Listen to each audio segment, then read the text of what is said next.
Stand clear. 100% Wild Podcast. So for all you listeners, Hello, and welcome to definitely not your favorite outdoor podcast.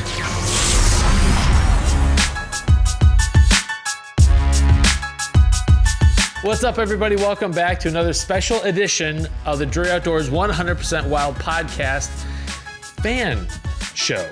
The fan show. Yeah. Speaking of fans, I'm a fan of Matt Drury. I'm a fan of Tim Chelsea. Hey, we got Alan shaking his head no. He's like, yeah, this is bullcrap right out of the gates. Well, so this is our very first trial at having a fan show. We put the call out. Right off the bat, we got Zach Feigert. Now, before we get to Zach, I just want to do a real quick update. Like, I want to find out what you have been doing to prepare for deer season, because we're really, really close. Yeah, so of course, you know, we had went to the new farm to plant about, I don't know, this would have been last Tuesday. And when I looked at the forecast, the next 14 days showed basically a drought. So I was like, you know what, let's just disc it up and get the seed bed prepared, but not plant it. Like the next day, I was looking at DeerCast maps, and I was checking out the rain station, and I saw we were going to get an inch of rain. I went out 14 days, and I was like, shit, we're going to get like over an inch of rain here.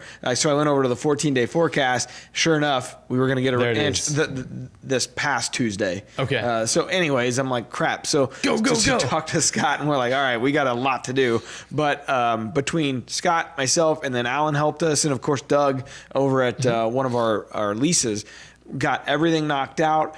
We finished the last plot on one of our leases on Monday after evening, really. It was Monday evening. And then that night we got rain. All next day we got rain. Yeah. And for the most part, I got over an inch on most of my plots. And then one of the leases, I got about a half an inch. So, cool. Yeah. And really in the next 14 days, the other part about that, we've got really lucky here because typically this time of August, it's just extremely hot. And we saw a lot of that in June and July. Well, the pretty temperatures mild. are pretty mild. I mean, like last night I was shooting my bow and I'm thinking this feels like fall. You know, it feels good. Yeah, it was awesome. So we're ready. We got a lot of last minute details that we got to get some new blinds in place. We got to finish some work on the blinds themselves and hang some more cameras. But by and large, we're gearing up. Pretty I'm close. shooting better than I've ever shot. And you know this, but we got this new Exert Flex from TrueFire. And I honestly think, because I didn't change my really bow nice setup, release. I didn't change anything else.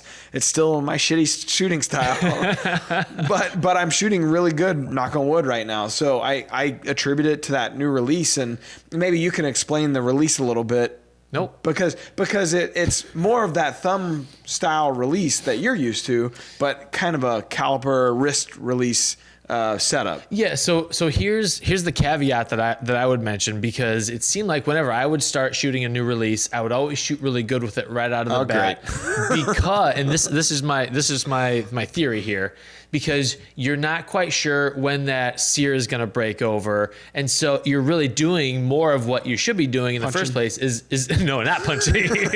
Punch it, right? No, not punch it, but getting that surprise release, and so you're seeing what it could be like shooting back tension. Yeah. So it could be a little honeymoon period right now. Great. It is a solid release. I played with it. It's very solid. It's nice. That's what she said. She did. How did you know? Anyhow, sorry. What are you up to at your properties? So I was going to say, thank God for good friends, because I know you had a bunch of people helping out. My buddy Tony, who is also a podcast listener, he just got the new nickname Tokyo Drift Tony because he was taking his side-by-side. I cut him a road back into that plot that I just had got done liming, and we snuck his side-by-side back in there, and he had this little 6-disc I don't know what you call it, just a disc on the back of his on his side-by-side, and he was whipping through there, kind of got up on 2 wheels at one point, because everything is off camber back in the timber, like Huge. So that was the same night that we launched or we just kind of told people about the giveaway, the hunt giveaway with Mark and Terry on DeerCast. So I was trying not to get hit by Tony, trying to get cell reception, trying to go back and forth with. We of course had problems with the promo. Because that's the same. So this is the same night I was coming back from the lease. So Monday night. We all saw the rain and we're like, we got to get this seed in the ground and get going. So we're all dealing with work BS as usual. But yeah, I got that plotted. So really, I'm pretty much. I might hang another stand, might hang another camera, but for the most part, ready to go for season. Boom! Look at us. Okay, so poor Zach. Man, I'm a big boy. Zach Feiger is our guest on this fan episode. Well, we don't know about poor Zach just yet. We haven't built a rapport. He could be. I don't know. We could be like. You want to punch me right now, but you won't. We don't know yet. Very possible. Zach, you better bring the heat, buddy. What's up, man? Hey, not much. How you guys doing? We're doing good. So, Tim, this is Tim's brainchild. No, lay this on my lap. He wanted to do this fan podcast. Mm-hmm. So I say, sure, what the hell? Let's give it a shot. So he put together, the I guess the lineup the process. What you had to do, and you were the first guy, from what I understand. And so he looked at the video, he showed me the video, and you brought the heat. You had good personality. You could, you could carry a conversation. So we thought, what the hell? Let's give it a shot. Hey, that's awesome. I sure appreciate it, guys. I mean, this is just a heck of an opportunity, really. I mean, I can't thank enough for having the opportunity to be on here. I mean, it's just super cool. Well, you can give us money. I was going to say, don't get too excited. It's not over yet. So right off the bat, I want to find out what your favorite part of the podcast is. Like, what drew you to the show? I mean, what drew me to the show was just I think it's like the campfire feel, if that makes any sense. When you're sitting around, just talking, hunting, and it just kind of drifts a little bit here, then there. To me, it's just great conversation. I mean, you're talking, hunting, that's the biggest thing. And then a little bit of everything. I mean, I love it. Go ahead. I was going to say, we do, probably that's one of the most commonly repeated things when people talk about the show is that, you guys talk about hunting, but it drifts elsewhere and it gets off the rails a little bit. The shenanigans, the fun and games. Yeah. So you're a Hoosier, right? In the good sense. Correct. That is correct. I assume you're from Indiana? Yeah. All right, so let's do a little bit of a deep dive real quick. So background, how long have you been hunting? Grow up around it, I guess. Did your dad, your mom, your grandpa, who took you? Who introduced you? Actually, nobody. My dad never hunted. Nobody in my family was really hunters. Same.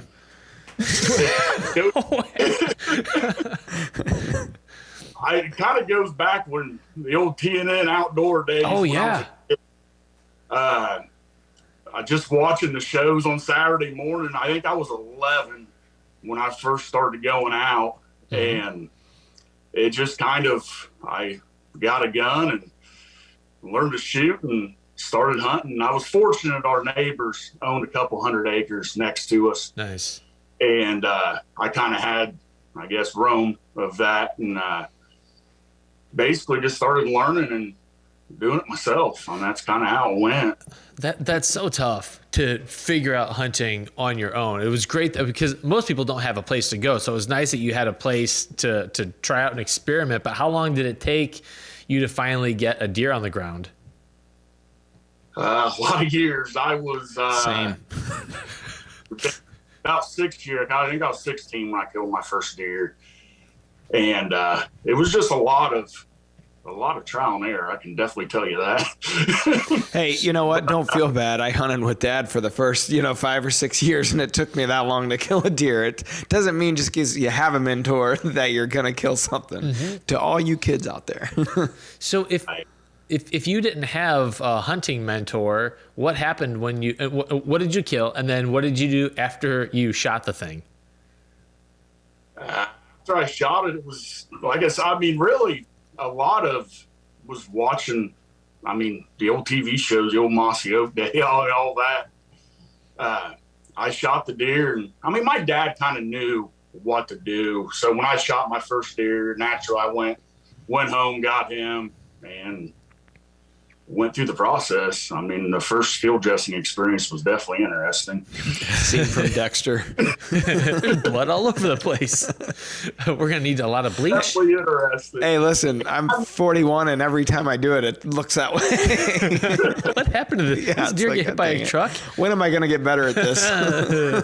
You need to shoot some does, sir. Yeah. And I guess I mean, there was a couple neighbors, some of the farmers around there. I mean, I was kind of fortunate. I had a little bit of everybody, I mean, to help. Yeah. I mean, it wasn't like a complete blind process, I guess, but I mean, I was definitely the, I guess, neighborhood experiment. Okay. So what's the craziest thing or coolest memory you have hunting? The coolest memory I have actually just happened this last turkey season this spring. My wife and a really good friend of mine. My wife. I took them out turkey hunting, and I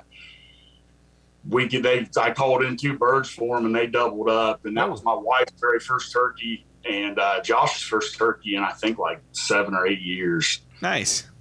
And that was probably the highlight of, I guess, my young hunting career. Does it get any better when you actually guide somebody to success? You're like, look at me.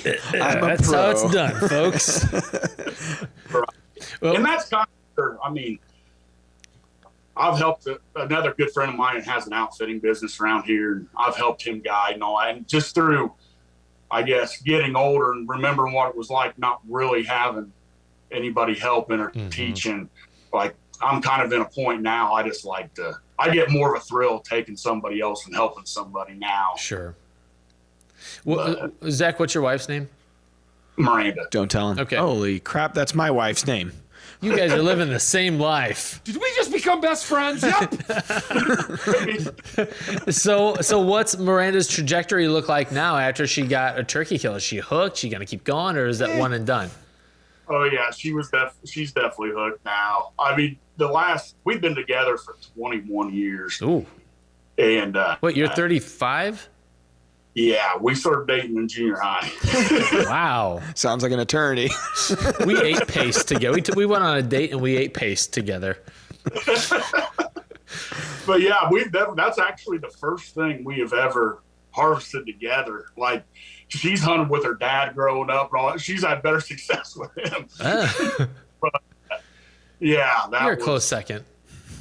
Yeah, that was definitely, when we went in the past, it's always been not so good.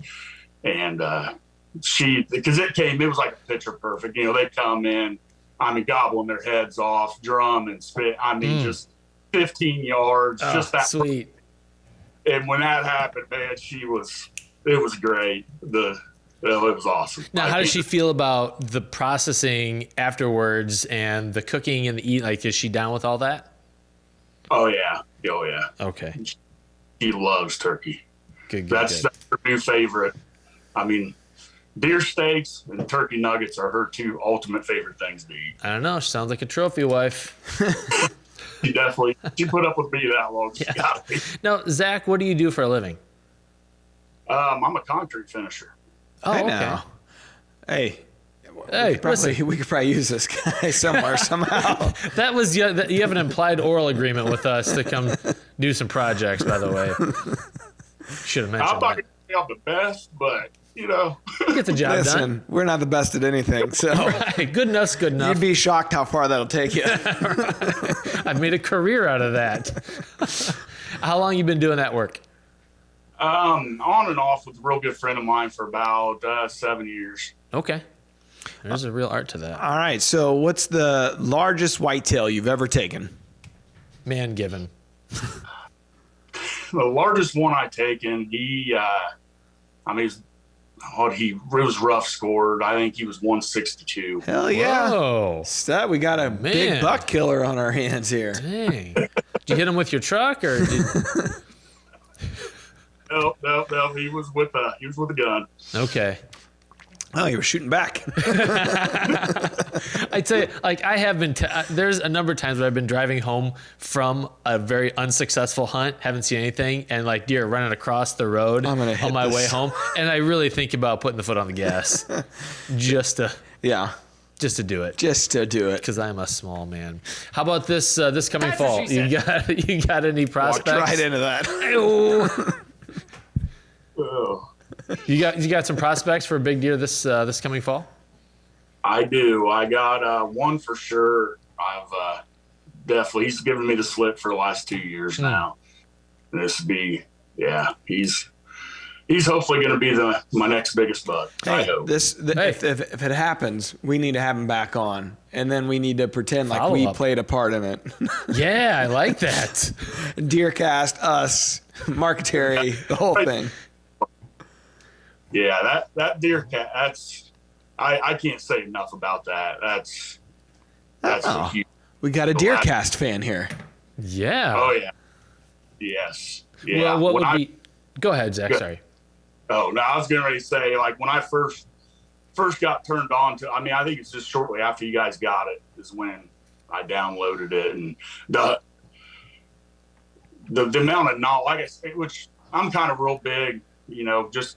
Me too. I mean, the guys that taught me, how to hunt, or guys like Mark and Terry and them guys from when I was a little kid, and just to get that knowledge, and it was all in there, and the way that is laid out, like, to me, it's picture perfect. It's when it says great, it's great. I mean, you just can't beat it.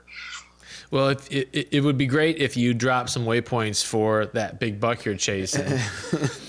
I'll Here go in in about on a the week or so, share 'em backside to us. and then just kind of see what's up. You got to watch out for Tim here because he will try to get in on your spot, and then he's like a tick. He burrows in, and you can't get rid of him. And I'll give you diseases. Okay, Zach, do you have any can we help you with anything? Do you have any questions for us that we can answer for you? I guess the one question I think I kind of have for you guys is, do you ever, like, I'm not so much helping me, but I'm just curious. Do you ever, like, get kind of burnt out on hunting, seeing how many that's all you guys do every single day? I mean, is there ever a point you're just like, man? Do you want to start or do I? 'Cause I think the sigh said it all, but go ahead. Yeah. So personally, I would say I am still very, very passionate about whitetail hunting. But it depends on how my season goes. If I get to the end of the season and I'm still scrounging to try to kill a deer, spending time away from my family, spending time out in the stand, that can get, I mean, it's the grind that every guy experiences. But then you're also adding on top of it all the camera gear, like, oh, I'm going to go out and film another 4 hours of nothing.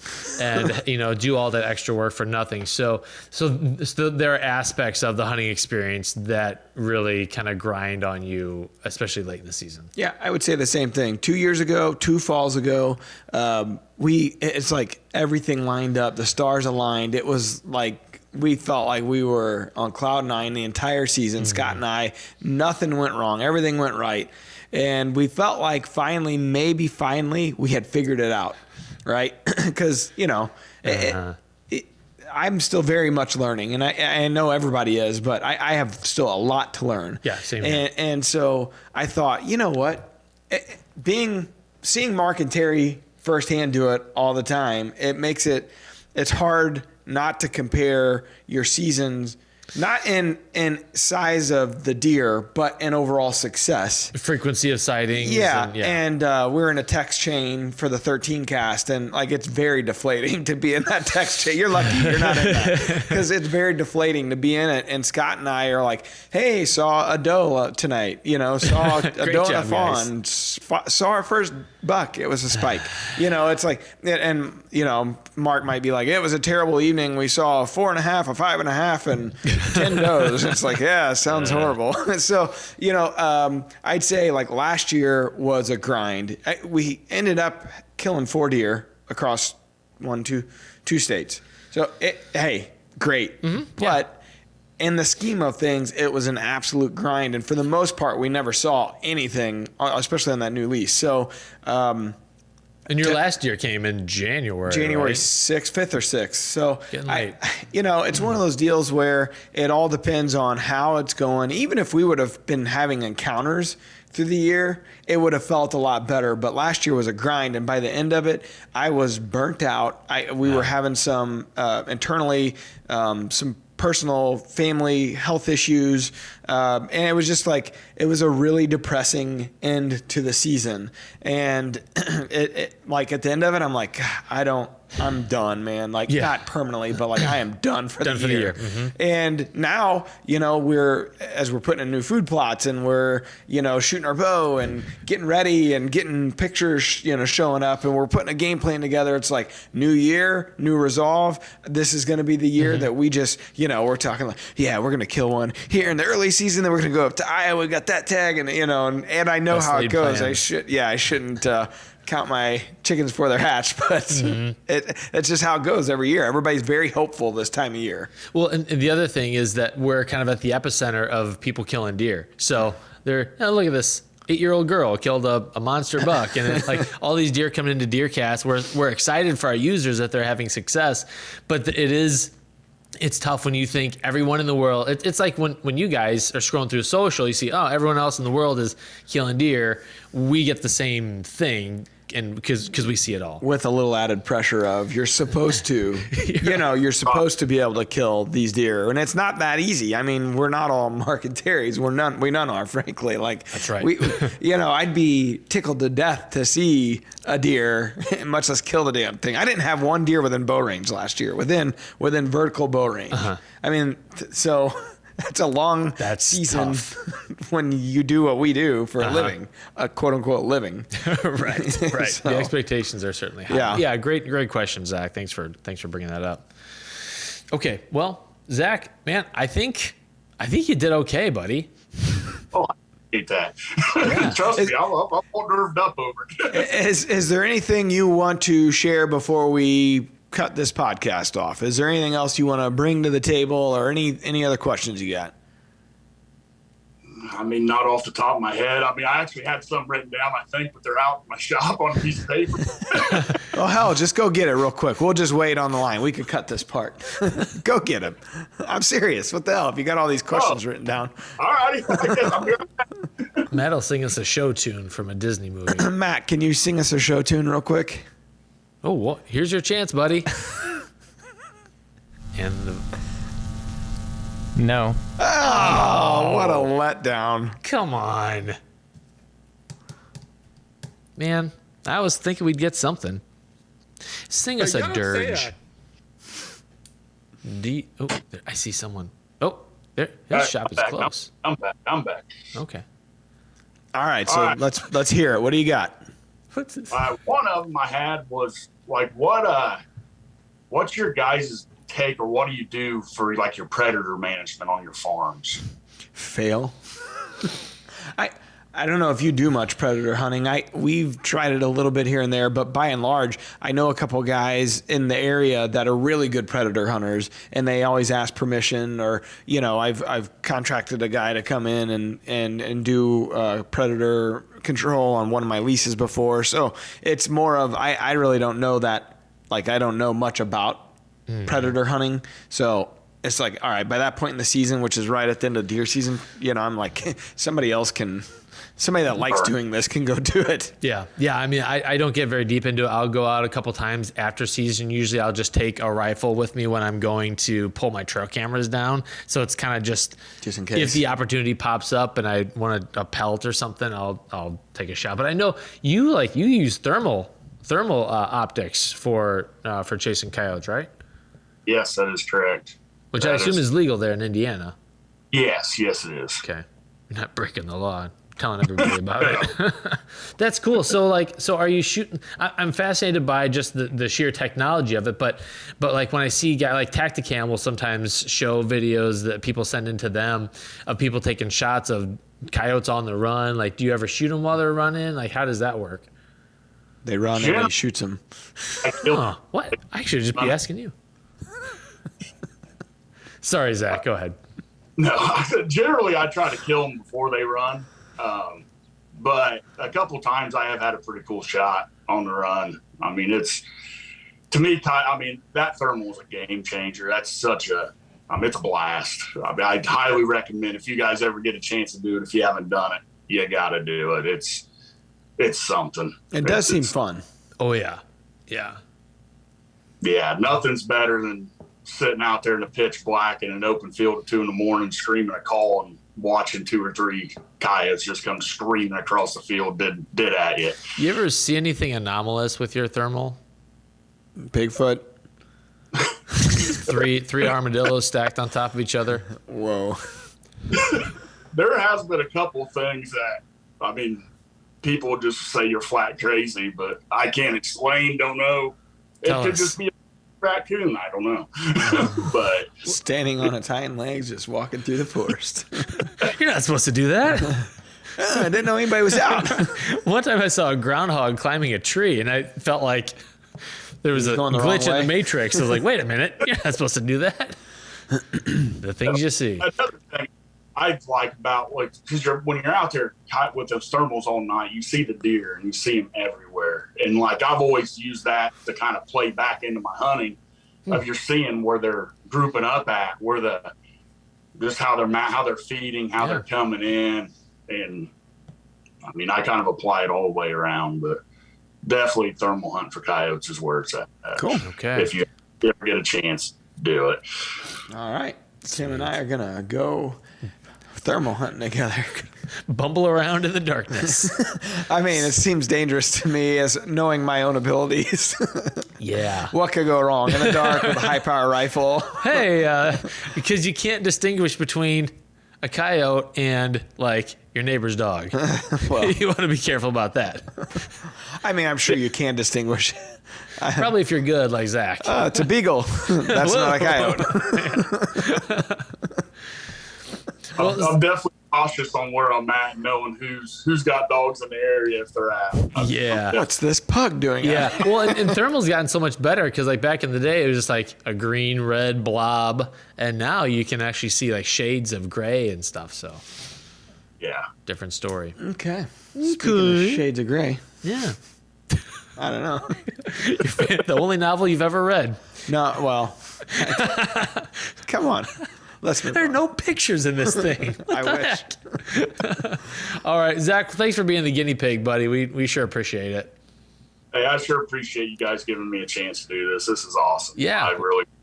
Well, if other folks want to follow in Zach's footsteps, there's a link in the show notes where you go and you complete a form and then you upload a quick 30-second video, and we will take you into consideration for hopping on a fan show. All right.